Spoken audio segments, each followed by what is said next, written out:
আসসালামু আলাইকুম এভরিওয়ান, সবাই কেমন আছেন? আশা করি সবাই ভালো আছেন। আলহামদুলিল্লাহ আমিও ভালো আছি। তো অনেক দিন পর একটি সুন্দর থ্রি পিস তৈরি করব, আর সেই থ্রি পিসের টিউটোরিয়ালগুলো আপনাদের সাথে শেয়ার করব সম্পূর্ণ এ থেকে জেড। যদি দেখতে চান তাহলে অবশ্যই ভিডিওটা সম্পূর্ণ দেখতে হবে।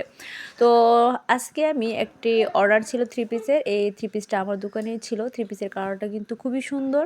তো যে কাস্টমারের থ্রি পিসটা পছন্দ করে রেখে গেছে, সেই কাস্টমারটা অন্য একটা থ্রি পিস পছন্দ করেছিল, কিন্তু তারপরে এসে চেঞ্জ করে এই কালারটা দিয়ে গেছে, বলে গেছে সুন্দর করে একটু ডিজাইন করে বানানোর জন্য। তো আগে অনেকগুলো থ্রি পিস বানিয়েছে, তার অনেক পছন্দ হয়েছে, এই জন্য সে আরেকটা থ্রি পিস অর্ডার দিয়ে গেছে। সে আমার দোকান থেকে একই কালারের, কালারটা ভিন্ন, একই মডেল একই কোয়ালিটি দুটো থ্রি পিস নিয়ে গিয়েছিল। তো তারপর হচ্ছে আবার এটা দিয়ে গেছে। যাই হোক, আমি এখন সুন্দর করে কাটিং করব, কাটিং করার পর সুন্দর করে সেলাই করব।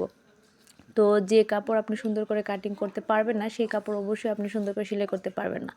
তো কাটিংটা একটু সহজ মনে হতে পারে, কিন্তু অতটাও সহজ না। কাটিংই আমি মনে করি সব কিছু। আপনি কাটিং যদি সুন্দর না হয়, সেলাই সুন্দর হবে না। আবার সেলাইটাও ইম্পর্ট্যান্ট, কারণ কাটিং সুন্দর হলে হবে না, সেলাইটাও আপনাকে সুন্দর করে করতে হবে। তো আমি সুন্দর করে কেটে নিচ্ছি। এখন আমি নেকের কাটিংটা করছি। তো যেহেতু 36 বডি ছিল, তো আমি অনেক মানে অ্যাভেলেবেল হচ্ছে 40 বডির বানাই। তো তো একটু হচ্ছে সমস্যা হয়ে যাচ্ছিল, কারণ একরকম বডি সবসময় বানিয়ে অভ্যাস। তো যাই হোক, সব কাস্টমার তো একরকম হয় না, এক একজনের বডির মাপ এক এক রকম।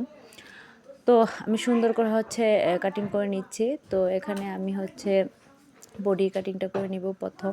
তো বডি কাটিং করার পর হচ্ছে আমি সুন্দর করে হচ্ছে সেলাই করব সেলোয়ার। তো সেলোয়ারটা দিয়েছিল প্লাজো, না আমি বেশিরভাগ সময় প্লাজো বানাই, কিন্তু সব কাস্টমার তো প্লাজো পছন্দ করে না।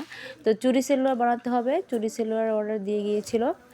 তো এখানে হচ্ছে আমার একটু সমস্যা হয়ে যায়, কারণ ভিডিও করা তেমন লুক থাকে না। যাকে সামনে পাই তাকেই বলি একটু ধরার জন্য, ভিডিও করে দেওয়ার জন্য। আর সেলাইটা সম্পূর্ণ দেখাতে পাই না অনেক সময়, কারণ এখানে লুক পাওয়া যায় না। আর পর্যাপ্ত সুবিধা আছে এখানে, লুক অ্যাভেলেবেল থাকে, আবার কখনো থাকে না। তো আমাদের বাড়িতে কিছু লোক আছে, তাদেরকে আমি ডেকে নিই।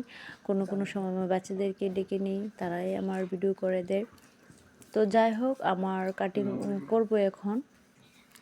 তো আসলে এই কাজগুলোকে আমি অনেক প্রাধান্য দিই। জানি না কে কীরকম মনে করেন, কিন্তু আমি এটা মনে করি একটা শিল্প। এই কাজটা শেখাটা এতটাও সহজ ছিল না, অনেক কষ্ট করে বাচ্চা সামলিয়ে তারপর আমি এই কাজটা শিখেছিলাম। তো আজকে আমি আমাকে নিজেকে সাকসেস মনে করি, কারণ আমি এখন যে মডেলই দেখি আমি সেটাই তৈরি করতে পারি, মাশাআল্লাহ। তো আমার এই কাজ